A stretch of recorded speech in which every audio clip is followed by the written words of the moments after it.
Good day. This is Chuck Cameron at Oxford Community Television. Today I'm sitting here with Ruth Johnson, our state senator, a lady who I've enjoyed talking with for the last 11 minutes, and I think we'll have more. But the program is my life, and we hope that today you'll enjoy some time to meet with Senator Johnson and get to know her a little better. Ruth, thank you for coming. Thank you for making time for us today. Thank you for inviting me, Chuck. It's a pleasure. My pleasure. We always start the same way. We start by asking you to tell us what you're up to. I did a little research, which I tried to do, and my conclusion is you've been up to a lot for a long time. You've been involved in some kind of public service since 1980s in various adventures in state, county, local, state offices, which is a remarkable thing. We'll talk a little bit about that. But what are you up to today? What are you doing today?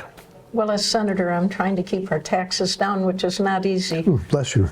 Yeah, we're on a spending spree like I've never seen in all my years. Yep. We went from $45 billion to over $80 billion in the last 11 years. Yep. And my biggest concern for taxes right now is government's trying to find more ways to tax, and they're often hidden taxes. Mm-hmm. One of them will be that they're working on is 10% on all lodging in 9 counties only. And also, I had a woman call me that is involved with streaming on TV, and I guess there's something being floated to tax every single thing that you have on your TV that you stream in. And I think because of the spending, and I consider it reckless, we're going to see a lot of taxes that people really aren't even going to know what happened. Mm-hmm. They're hidden often, and some will be direct, I think. Good. But let's take you back, like we try to do, to the beginning. Let's talk about your childhood. What was home like, and what were mom and dad like? Yeah, I was very, very fortunate. Okay. My dad immigrated from Nova Scotia. His dad shoed horses, and darn cars were coming in. Mm-hmm. And he also was a lobster fisherman. And back then, they didn't even have the little huts on them. So when bad weather was coming, you didn't know. So it was a tarp, right, in the bad seas. So Ford was paying 25 cents an hour, and they came, and a bunch of people came from Nova Scotia. And so my dad did not have a high school degree. My mom grew up in Warren, Michigan, and he was 9 years older than her. Okay. And I found one of his pay stubs, $35. That's all that he made. That's a week. That's a week. Yes. We lived very frugally. Sure. And my mom was a stay-at-home mom, and most of the women were in the neighborhood. And when my mom and dad bought their house, it was a 400 square foot cinder block cottage. Yeah. And when I was born, it was 600 square feet. And a lot of people, their garages are bigger than that. And the septic rarely worked because we were right down on the Crescent Lake, right down on But while we didn't have money or things, we had a great deal of love. Excellent. What was Dad's name? What was Mom's name? Yeah, my mom's name is Virginia Ruth, and so that's how I got Ruth. Sure. And my dad's name was Norman Stanley, and my brother's name is Norman now too. So we weren't overly creative in our naming, but we did carry on the lineage. My dad was a very hard worker, and my mom, I would say, had the best moral compass I've ever seen in my life. And our neighborhood, we came together, we were an extended family. We went to church together, we went camping together. We made our Halloween costumes. We never bought them back then, right? We burned like a cork and made black on our face, and a bag over our head, a lunch bag or whatever it took. And so it was a very creative thing, and it's because we didn't have much, we had to be creative. My dad was a bit of an inventor too. But unfortunately, heart attacks run pretty strong on that side of the family. So when I was 13, my dad did pass away, and I started working 5 days a week to try to help my mom. And so I had to use, I couldn't use my real name. They couldn't find any boys to deliver. It was called the Pontiac Press, now the Oakland Press. And I had filled in for my friend Kevin many times. And so the supervisor called me and he said, would you take the route? I said, yes. He goes, one problem. I want to use Kevin's name because I you can't actually do this because you're female. Because you're only a girl. Excuse me, that doesn't seem quite right. No, but that was the times, Yep. right? And so it made it very stressful because he said, don't ever be late. You have to do it perfectly or we both get fired. And, you know, if the presses went down, there were a couple people that would wait for their newspaper. And I had bought a little Honda 50, and I had 54 customers. And if everyone actually paid, which not everyone did, I would make about $9.80 a week. That's a good wage, delivering papers. Then, Well, I mean, it was 5 days a week. Yep. So it was like, you know, yes. not a lot Not for a the lot. work it was, especially when the weather was bad. But I was a good saver, and that made all the difference in the world. it And does. I learned some great work ethic. Do you have brothers or sisters? Yes, I have a sister that's 3 years older that served in the Navy. Excellent. And she lives out of the area. And I have a brother. His name is Norm. And we nicknamed him, my mom did, Buck, because when he would like take something to put it in the electrical outlet when he was Right. little, she would yell, Norm, and my dad would go, what? And it was really my brother. Two Norms, yep. Yeah, two Norms. So my brother's the one that really encouraged me to run. And it's interesting because I'm a Republican, he's a Democrat, but we both agree that what's most important is integrity, honesty, and do what you Absolutely. think's best. Self-service doesn't work. You have to be a public servant. And I had been involved as a citizen activist very much in many different capacities. And he said, you should just think about running. And it just never crossed my mind because he said, you'll have more influence to do things. Yep. Where'd you go to high school? Waterford Township High School. I'm a Kroger High graduate. Just down the street. That's right. Exactly right. How was high school? What did you do? What did you like? You know, because my dad died, Right. I didn't make that much money. It was good in that I had many different friends from different groups, but I had one of my best friends. We both were fairly financially in a bad situation. I had a little hole in my blue jeans, and I only had one pair of blue jeans. I had one dress to wear to church, Yep. and a couple play clothes. And so I had one pair of jeans, and I bought this little frog to put on it. Appliques were Nice, yes. really in style. Right. And she said, don't do that. Everybody's going to be able to tell you only have one pair of jeans. But I worked a lot of hours in high school, more than I was supposed to. And I loved cars. I bought a car before I even got my driver's license. Good for you. I traded in my Honda 50 from my newspaper route for a little Chevy car that the engine was in the back. Right. And the transmission didn't work on it, so when I parked it, I would have to park it on a hill. So you can take a running start. Yes. But I went on to have 11 cars, and I used to detail them because back then I had many different jobs, a pharmacy, and then the place is still open. It's called LA Cafe. It was called Champs. Sure. And it was like a cheap burger, Right. oh, so cheap. Yep. It was bad quality food, but I worked there and I was slinging fries, and it was right after a Waterford Township 2 rivals played. There were no other restaurants to speak of in Waterford, and the line went all the way out to Dixie Highway. I bet. And they were yelling at us, and we were all these young people working, we were working so hard. right. And I guess I scooped up some really greasy fries, and I thought, I'm going to college. Yes. This was not your future. At that moment, you said, nope, got it. That was quite a moment for me when I decided I'm not going to do this the rest of my life. The light dawned. Yep, at 16. Yep. We'll take a look at the next section of your life when we come back from break. So thank you. Love the story so far. Lots of adventure here. Thank you, Chuck. Stay with us. We'll see you soon. Don't go away.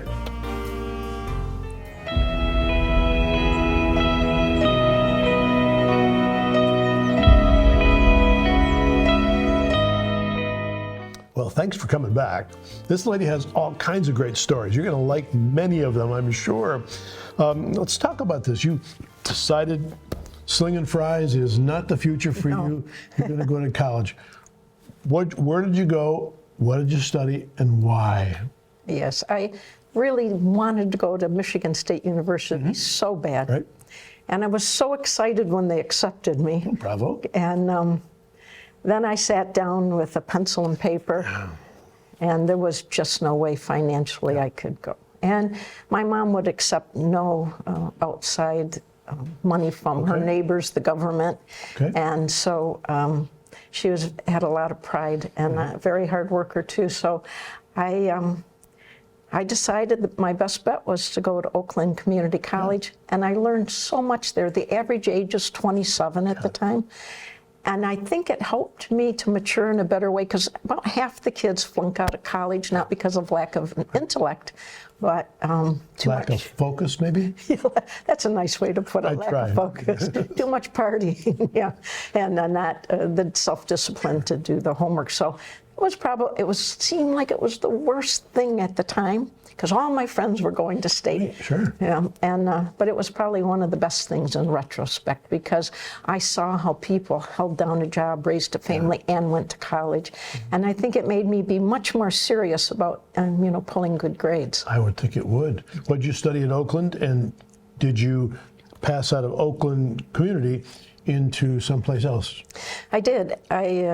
I got a broad degree so it could go anywhere. I really wanted to go into law enforcement, but I worked at Ace Hardware at the time, ACO now, and I would catch people that were shoplifting after I was first, putting up things on the shelves, running the register. I learned a lot about everything because of that. That was good.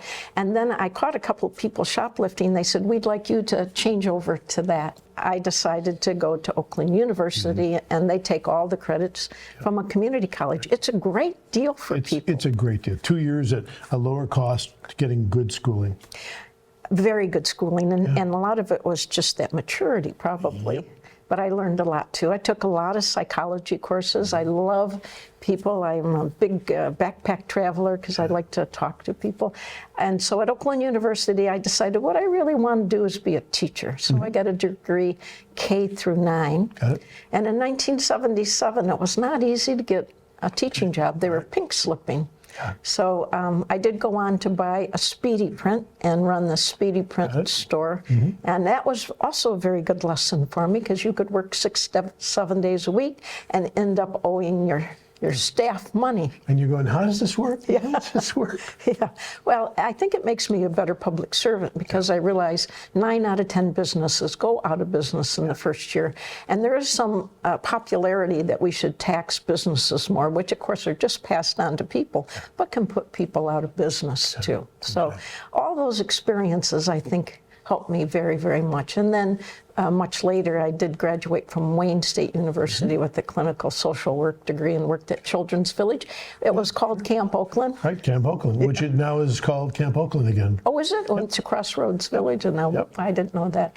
Now, during these times, were there people who were influential in helping you become the person that you have become? I mean, were there folks who steered you either in the right direction or steered you away from the wrong direction?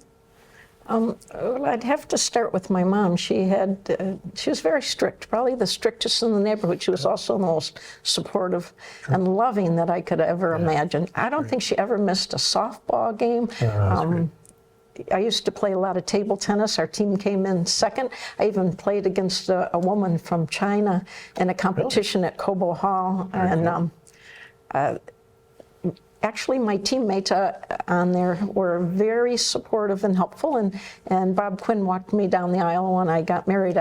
It was such a great experience, and so I guess that there's just it's like a recipe that has so many different parts to it. My neighbor was my Sunday school teacher and a second cousin, once removed from Nova Scotia. Her name was Lil Walker. She was kind and thoughtful, and she helped me learn how to play a piano. Not well, but I probably went on to play the clarinet and the marching band because of her influence. And so, and one night we played softball. I played on a team with teachers, and I was sitting with 2 of them, and they said, you should get your master's degree. You're really good in this kind of area. And people who saw something in you that they thought could be benefit. Yes, and it was after a softball game over a beer, actually, in Clarkston. And so their minds were even more clear. Yeah. Well, we had a lot of fun, and we played pretty good too. And it was another group that I worked with that you become lifelong friends with. Yeah.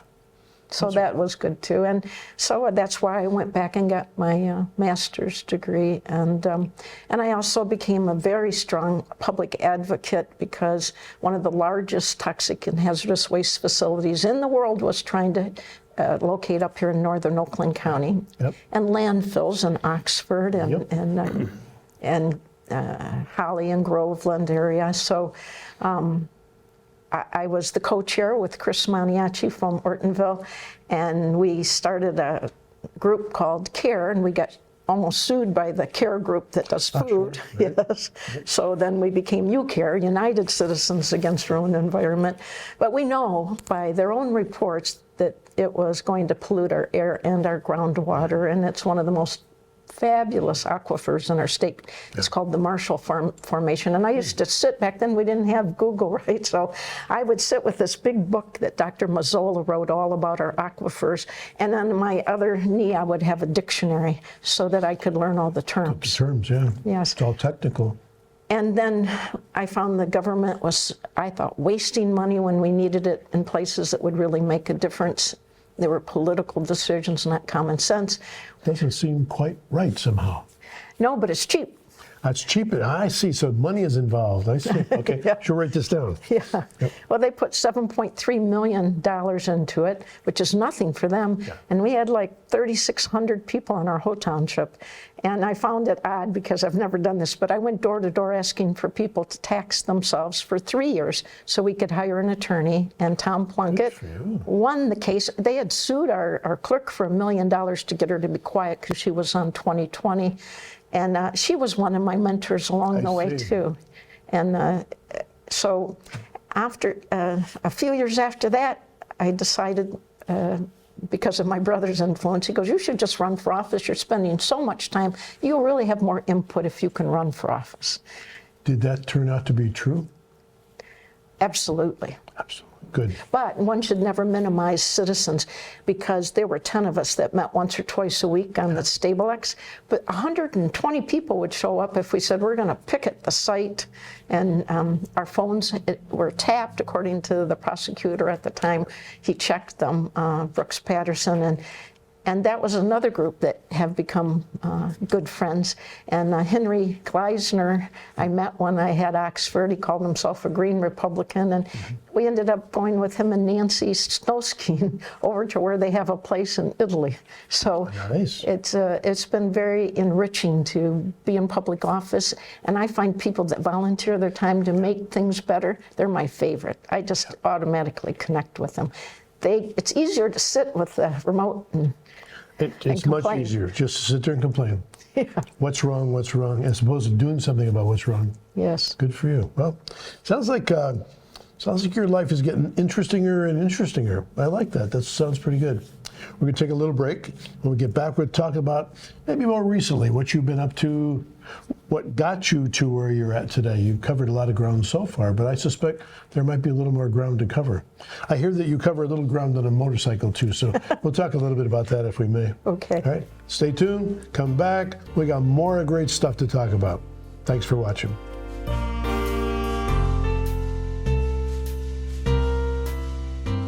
Hello, this is Lomas Brown, ex-Detroit Lion, and you're watching OCTV. That's Oxford Community TV. Check it out. Okay, we're back.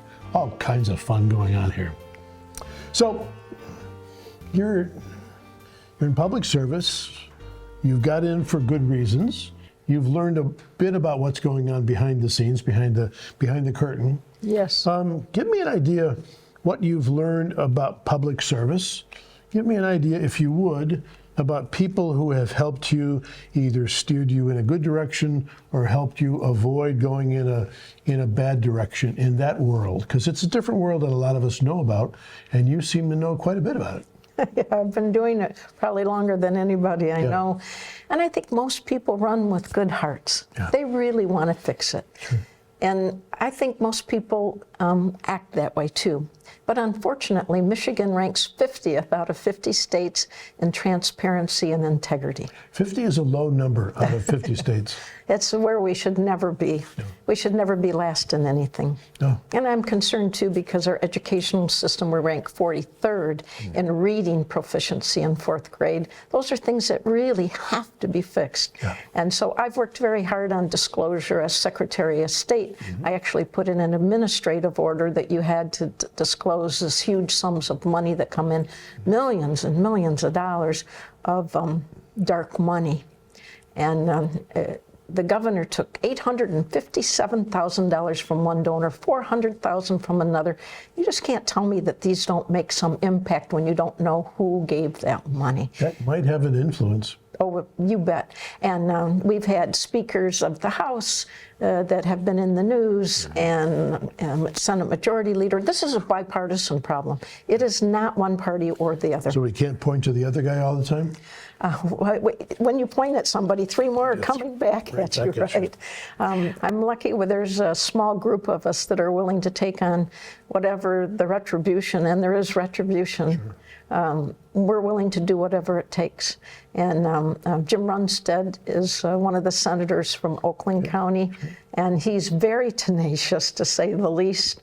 And I always say it's always good when Jim talks first, because then I seem more reasonable. You seem calm, and like the water is calmer. Yeah. Yeah. So, and Jonathan Lindsay, he's new from the west side of the state, and several other senators. How about the people? Now you're in combat up in Lansing to help and to promote things that you think are valuable for us. What can people do? You're out there fighting the battle for us, because that's why we elected you. That's why we pay you all these huge amounts of money. I'm sure you must make as a state senator. Little smile there. What can people do? People who aren't in public service. People need to know that your voice counts. When we get a letter to our office, one letter represents 1,000 people, because 999 people feel the same way you do. They just don't get around to it. It's powerful. I have someone that comes up to all our election committee hearings, and we're stripping out the integrity out of our election system left and right. And Sherry Ritchie sits there day in and day out and watches and reports back to groups of people that are concerned. We have a Secretary of State that wouldn't even allow, she told the clerks not to verify signatures. We've had legislation that's gone through that says we no longer have a rules-making system where the nonpartisan or bipartisan group of legislators listens to it. You as citizens aren't even allowed to know the changes now in election policy. It will change without anyone's knowledge. So please know, you write a letter, you call your legislator, it makes a difference. And the other thing I tell people, if you want to be a public servant and you want to work really hard with some great people, please run for office or find somebody that will. Excellent. Now, let me take a sidebar for a minute, because you told me some stuff at break that makes me smile. That's a strong close before we close. You like motorcycles. You like to ride. You've had some pretty good adventures. Tell us a little bit about that, because I think a few riders are out there who might be interested in your stories. Yes. I used to deliver newspapers on a Honda 50, then I got a Honda 90, a Honda 175 that I used for transportation. Step by step. Yeah, and then my brother and I split a Yamaha 250, but he took it most of the time. And then as Secretary of State, I would ride in different places of the state with many others. Once you have a baby, everything changes. You know, you have to be very responsible. Everything changes. Yes. Yep. And Emmy was born on our 20th wedding anniversary. They misdiagnosed me as having Crohn's disease, and she's the greatest gift in my life. And I was in the House of Representatives. They did a big party for me, and I didn't show up because I was at very, very high risk. And that's the best part of my life, really, is being a mom. Sure. And the most important. And also, you realize anything you do in the legislature is going to impact that generation and the next and the next. And so, anyway, so when I ride, I only ride with large groups now, and I usually ride a 1200cc Harley, a Sportster, because it sits low and I'm short. And I think because of my age and gender, when I get on a bike, I always go in the parking lot to test the clutch and the brake, and I see eyes rolling, and then when I get on the road, they quit rolling them. They think maybe this gal does know what she's doing. Yes, and I've kayaked the Straits twice to advertise online services, which I would continue to encourage people to use expressos.com. You don't have to stand in line. I got a law change, so you only have to get your driver's license every 5 years. You can do it once electronically, so you only have to come in once every 10 years. And you can do most things online because of expressos.com. So it's hop online, not in line. And I did a commercial with a kangaroo that turned out really good. Yeah. A kangaroo? Yeah. Oh, for the hop online. Yes. Outstanding. When you're Secretary of State, a lot of things happened, and we a lot of us cheered for all the crazy stuff you were doing. That was really good work. It was my staff. I'm not techie, but I know to hire good people, honest people. Excellent. And we had a wonderful culture in that office for 8 years. I miss it. Got it. You showed me a picture from the top of the Mackinac Bridge looking down. What's the story about that? Yes. Well, Michigan came up with the #1 plate internationally, a license plate, the bridge. Our suspension bridge, yes. When I read to the kids, and I always show them the Mackinac Bridge. It's the longest suspension bridge in the Western Hemisphere. Yep. And I got to go up to the top twice. It's the smallest elevator, gets you about a third up, and then it's like the rest is like a submarine. And you go up on the top of those swaying pillars, and we had a press conference up there. To show our new license plate. That? Oh, I don't know. It's very high. And you showed off the plate up at the top of that thing. We did a press conference up there. This is the new plate. It got an international award, and we encourage people to buy it. It was $5 more. And worth it.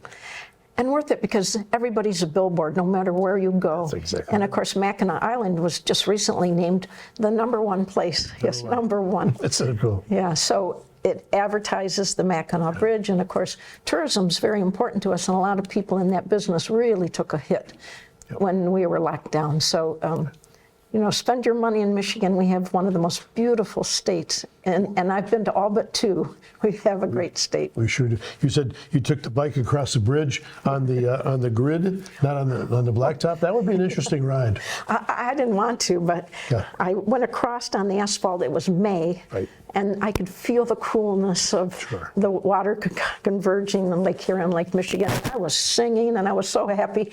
And I did a press conference over there, motorcycle safety awareness, look twice, save a life.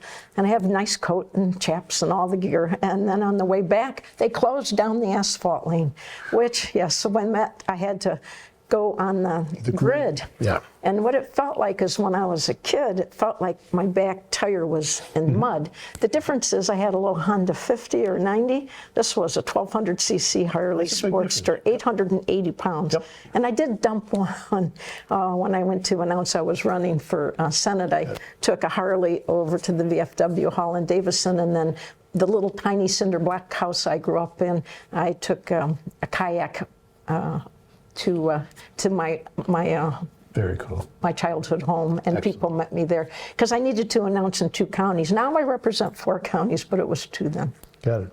Well, we are mighty glad that you represent us. You're our local lady, and we root for you, and we will now more because of all the good stuff I'm hearing from you. But we thank you for taking time to do this.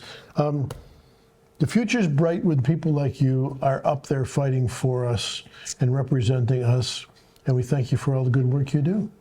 Well, thank you, and I want to thank everyone for putting your faith in me, for voting for me, and for representing the Oxford area for over 30 years. It's been quite an honor. Yep. And we are honored. We're honored that you've come to Oxford Community Television. So there. This is the kind of great television we have for you. Senator Johnson, now remember this young lady, if she happens to run again, you might want to vote for this gal because she does good work for you and for me and for us. Up until then, it's Chuck Cameron, Oxford Community TV. The program is My Life, and we hope you have a great day.